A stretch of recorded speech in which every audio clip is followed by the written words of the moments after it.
I predict the Cleveland Browns going 4-12 and finishing somewhere around last in the AFC North. Maybe they tie with the Bengals. I don't want to figure out what that looks like. But I really hope the Cleveland Browns win 6 games. I just don't know that that's possible. Every time I go through the Browns schedule, I see 4-12 over and over and over again. Now, the Browns were 0-16 last year, so going 4-12 is a significant improvement. I like that. I don't know that that's enough for Hugh Jackson to keep his job, but I really hope he does. I hope they allow him to build something, because they are building something. The Browns upgraded every single part of their roster. I really, really like that. You know, they upgraded at receiver. They got Jarvis Landry, Antonio Callaway. They upgraded at quarterback. They got Tyrod Taylor. They also drafted Baker Mayfield. The Browns upgraded at running back. They got Nick Chubb and Carlos Hyde. Carlos Hyde from the 49ers. The problem with the Browns is that their offensive line got worse. There's no way around it.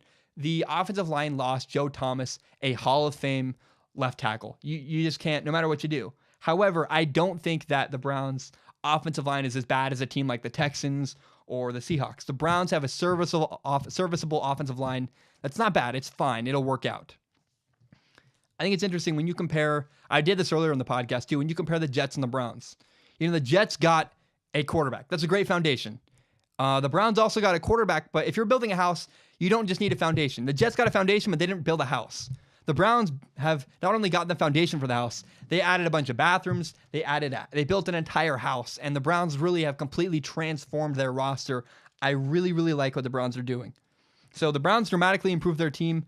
They have a bunch of solid young players. Jamie Collins is back. They have Denzel Ward, the number 4 overall pick on defense. And the last thing I want to say about the Browns before I move on is that I really hope they're patient with Baker Mayfield. I love Baker Mayfield. I think he's going to be hopefully a franchise quarterback. And I think the Browns will be patient. But if the owner comes down on Hugh Jackson and says, Hugh Jackson, you got to play Baker Mayfield or I will fire you, I really hope Hugh Jackson sticks with what he believes and does not play Baker Mayfield until he's ready. Because if Hugh Jackson is fired because he didn't want to play Baker Mayfield yet, he has a great argument. He can always say, I got fired for doing what I thought was right. I didn't want to play Baker Mayfield too early. And then if Baker Mayfield busts, that's on the owner, not on the head coach.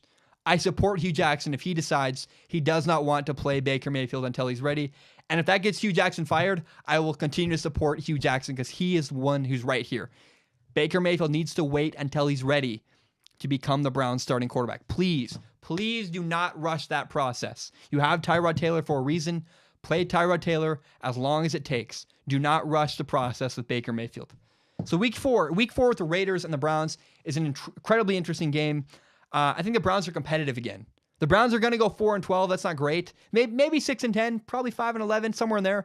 But I'm excited for the Browns. They are building something. They're building a new culture. They are turning things around. And I think 4-12 is just the beginning for the Browns. They are significantly changing their franchise and clearly turning things upside down and changing their culture. Thank you so much for watching. I really appreciate it. Remember, if you want to help Strong Opinion Sports grow, you can share this with your friends on Facebook, on Twitter, on Instagram, whatever it is. Help me grow Strong Opinion Sports by telling your friends about this show. And always remember, you can subscribe to Strong Opinion Sports on iTunes, on SoundCloud, everywhere you can find a podcast, as well as YouTube. My full entire podcast is on YouTube, as well as shorter, more interesting clips like this. So thank you so much. Have a great day, and take care.